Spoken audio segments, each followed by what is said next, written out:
Hello, everyone, and welcome if this is your first time at my channel, or welcome back if you are a returning viewer. A very happy Victober to you. So here I am with another episode of Victorian Desert Island Reads, and I have a very special guest who is joining me, and that is Amy from the channel Amy of Hearthridge. And Amy, thank you so much for taking the time to join me for this. Thanks for asking me. And I'm just so happy to see you and talk to you.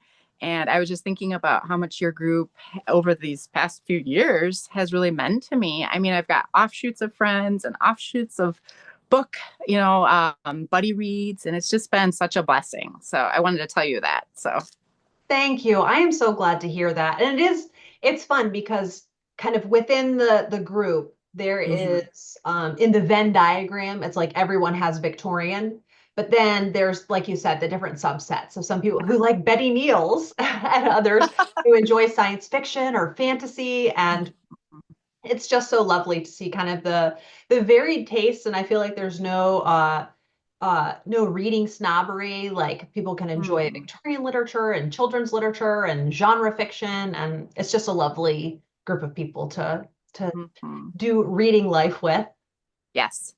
So I gave you the hard task of, if you were stranded on a desert island and or deserted island, as I explained earlier, um, and you could only have five Victorian books, what would those five titles be? So I am just really eager to hear what your list is going to be. So what is your first title? There may be some cheating involved here, but I'm predicting a series and I love yeah, so the first one is probably no surprise to you, and that is Wives and Daughters by Elizabeth Gaskell.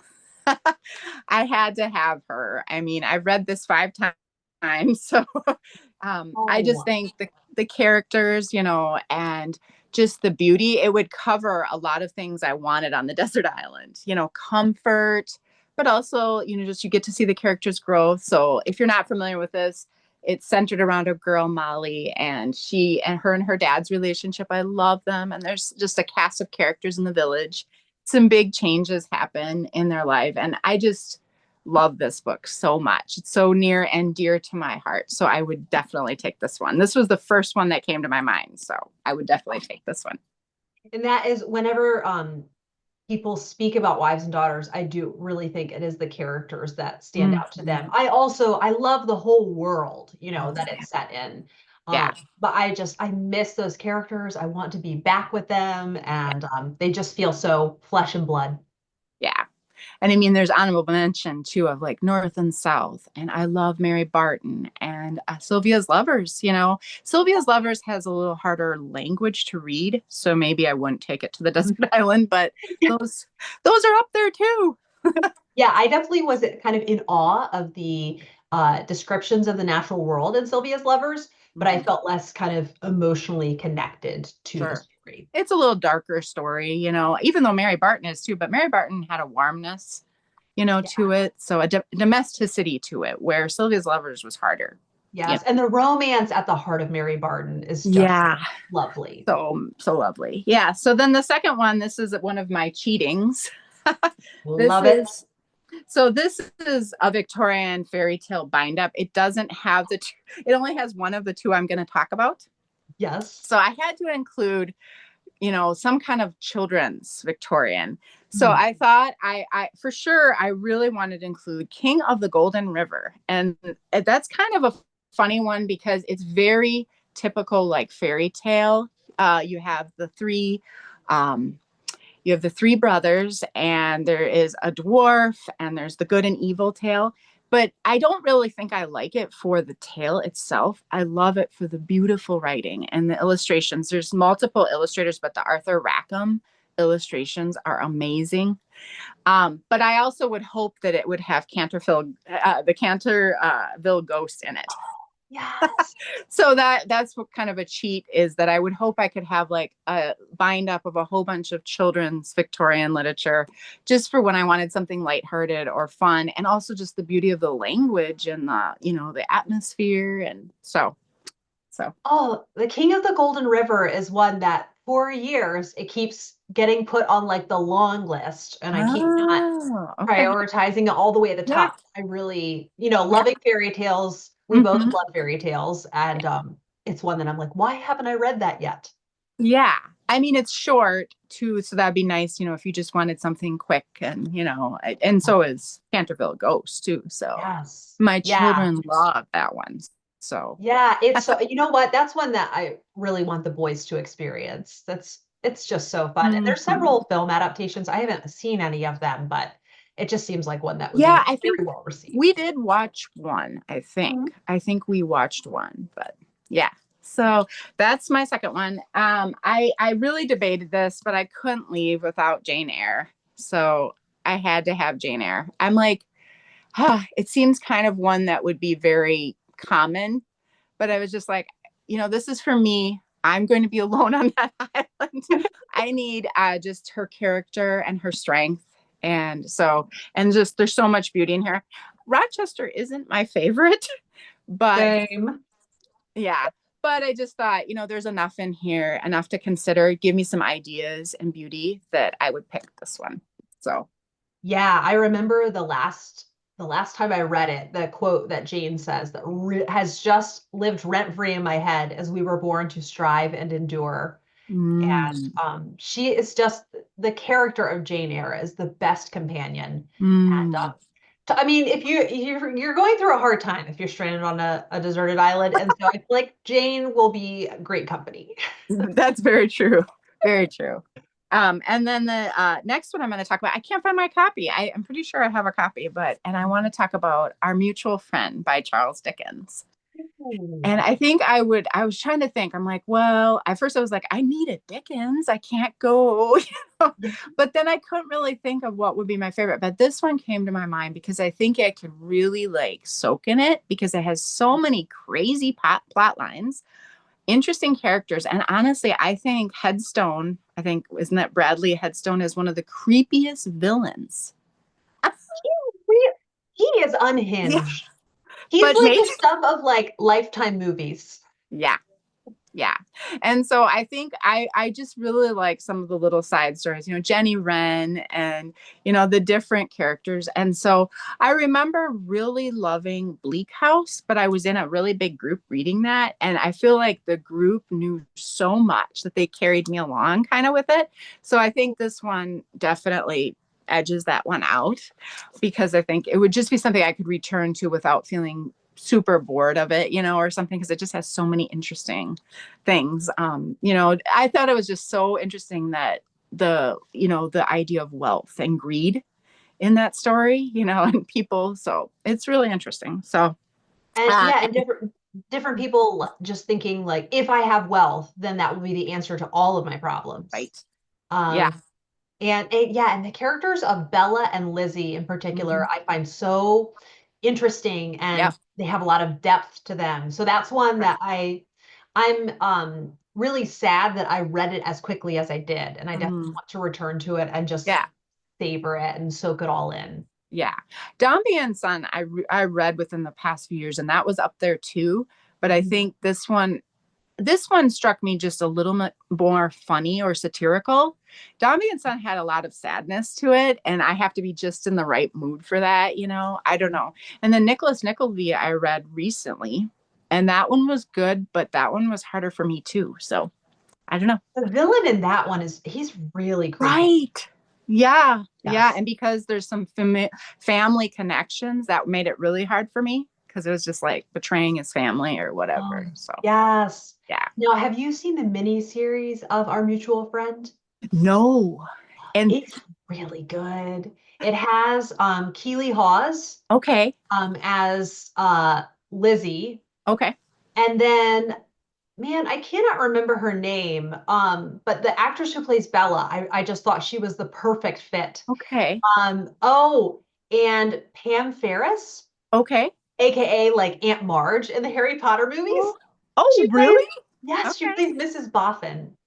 Um, Oh, yeah, okay. and she's really she's just very, very sweet in that. And I love seeing her range in different films because she's also in Rosemary and Thyme. Oh, yeah. Yes, yeah. And so I think she's a remarkable actress. So I really loved her as Mrs. Boffin. And I So think it is one of those the gal who played Cynthia in The Wives and Daughter? yes. Okay. Yeah. So she Okay. plays Lizzie Hexer. Okay. Yeah. I didn't recognize the actor's name, but I remember seeing her on the front cover, but I haven't gotten to it yet. So Yes. Yeah. yeah. So yeah. And then of course I had to include Charlotte Mary Young. Oh, this is just wonderful. And which one did Okay, so you? this was hard for me because I've had hit or miss.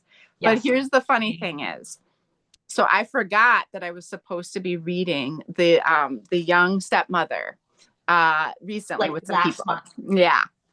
And so I jumped in halfway, but I was way behind. And so I think this is one of my favorites. The yeah, and I'm not quite finished. I'm like at 89%. So I it's just some of her books like The Daisy Chain mhm, and Hopes and Fears. I started off so hopeful and like, yeah, oh, I'm going to totally love this. And then the pacing just felt really slow. sure. With The Young Stepmother, Yeah, it just kept being perfect. right. It kept I just thought there is not a single wasted chapter in here. Mhm. Everything is, even though it's slice of life, Yeah, everything is propelling the plot forward. yeah. And also, I just love the chapter where Albinia and her husband they go on a trip and they stay with Albinia's brothers. And there's one at one point, Albinia and her brother are like, "We're going to find some nice food to eat," and it's raining, and they get just like Mhm. really crummy pub food. It was just like really not good, and you could just tell they're just so delighted to be spending time with each Mhm. other. Mhm. Um, I love the blended family aspect of it and Mhm. how Yeah. that's really actually fairly complicated because Mhm. she doesn't want to be seen to be favoring biological children over stepchildren, and Right. it's Yeah. this really hard thing to navigate. When I started it, to be honest, it felt almost too real to my life. So Oh, I'm not a stepmother, but I have a wide age range of children. And yes. I'm going through a lot of things with my older children. Well, then I have a younger child too. And I was like, this is like too on the nose for me. Wow. Because just some of the trouble with first loves and school and what they're going to do with their future and relationships and then the marital relationship, they're learning to, because they're newlyweds. But Yeah. so at first I was talking to some of the people, I'm like, I don't know, this is kind of, I read to relax and this feels like my life. It's just but kind of uncanny. but And then also, Albinia doesn't feel superhuman, you right, know? So yeah, she feels extremely relatable. I think she is my favorite Charlotte yeah. Mary Young Oh, character. that's so cool. Yeah, Yeah. I'm really loving it. And it's really interesting to see her husband, Mr. Kendall's, his arc. I think he kind of grows. He's growing. And I Mhm. really like that. And just the children are really interesting, and they're kind of bratty, and I'm like, my 6-year-old. That's the problem I think when there's a big gap, is also the Yeah, 6-year-old, I'm sure, is the cutest in the house. right. Yeah. My Um, kid is cute too.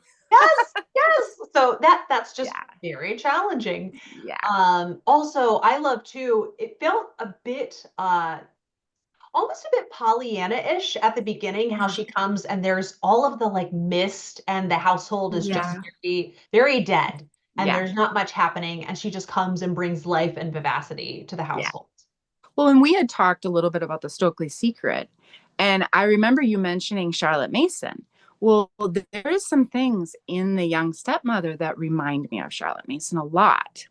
And because about the talking about self self like regulating yourself, or being able, like towards the end here, she's kind of working with the little boy Maurice Jr., and it was really Yes. interesting for me to think about that. And just I've really enjoyed it. I've enjoyed it steadily more. And I'm like, unless something, and I've already had a couple big things have happened. I won't say too much because I don't want to spoil it. But unless something horrible happens in the last like 10% here, it's going to be my favorite by far. Oh, So I'm yeah, so but glad to hear that. yeah, And you know what? I yeah, would much rather have a book that I didn't enjoy as much in the beginning, and then I yeah, steadily enjoyed more. right, It's such a right, it's a and much nicer note to end it yeah. on. And then Pillars and Dynevor Terrace are up there too. And I think partly they have enough room to like really flesh out the characters because they're so long. And then I did them with groups of people, Victorian, young lovers, people that just really brought the whole experience. I mean, with Pillars, just the large family my husband has, we're in a large family crew, phase of life. And so that just felt familiar. And then Dynevor Terrace had some really interesting characters and growth. So, I mean, those are really great too. And Stokely's Secret too. So, That's I find yeah. Stokely's Secret to be really special because Yeah. it is a lot shorter than her other Yeah. books, but it didn't feel rushed or Right. incomplete. Yeah. I went back and watched your video about it because I was like, oh, I want to hear Kate's talking because I remembered it from before. So, Oh, so yeah. yeah. It's she has such a big catalog, so I keep, steadily working through reading more, but now Yeah. talking about these favorites, I'm like, I want to go back and I reread know. them. I know. If they weren't 1,000 pages long, they'd be easier. Well, that's why we should be grateful for the Stokely Wasn't Secret. You can read it in a right weekend. to give us a break. Yes, yes. So if I was going on my island, those are my main five and some cheaters there, but I would probably throw out some food and throw out a tarp out of the boat or whatever and add in I would have to have some poetry. So it'd be Emily Bronte, or these are not fiction, or George MacDonald, because one It must does have not have to be poetry on a fiction. deserted island. Yes. Oh, and so yeah, And you then can have recitations. Oh, Amy, this has been right. such a And treat. then of course Oh, Charlotte sorry. Mason, and this is she wrote no, it's okay. She wrote 6 volumes, and this one is the one she wrote for students ourselves. So it'd be a lot of philosophy and stuff for me to think on while I was on my island. So I love that. And so actually, it was interesting because with my sister, I was telling her about the Stokely Secret and how it felt very Charlotte Mason-esque. And she said, well, I think Charlotte Mason just had a Victorian style of education. So that's why it mm, felt like it's like that's how everyone was educated then. And so I was like, interesting. oh, that makes a lot of sense. Yeah, although she was considered kind of controversial at her time because she looked at the child differently than the Victorian society would look at a child. So That's true it's as a interesting. born person. Yeah. Oh, So yeah. And then if I threw out some clothes out of the boat, I would add probably The Belton Estate by Anthony Trollope, which you oh, got me into. So I'm so I have so much love for that book, and I will mhm. never forget. I finished, and I was like, I need to take a walk to process this beautiful beautiful book. I Yeah, see. This is I just adore how you are tossing out other things so you can include more books. That makes me so happy. we don't need food.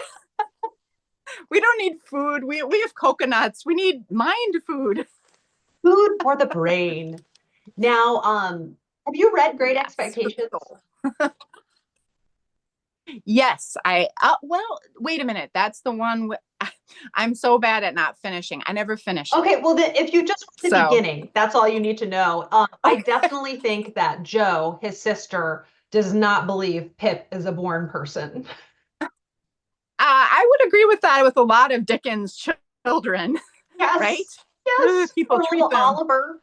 yeah, they treat them Yes. so bad. So, Oh, so those are my books. It was so hard, but this is currently what I would say. So, oh, I love it. And sorry, I cut you off earlier because this is no, you going rogue with tossing the different things out. That makes me so happy, I lost and the I love food. the Oh, well, thank you, We don't Abe. this. This has just been fabulous. Yeah. Thank I'm you for sure everyone inviting is, me, Kate. oh, yes. And I'm sure everyone is really going to enjoy this. So happy Victober, everyone. And Yes. I will be back with another video soon. Bye. Bye.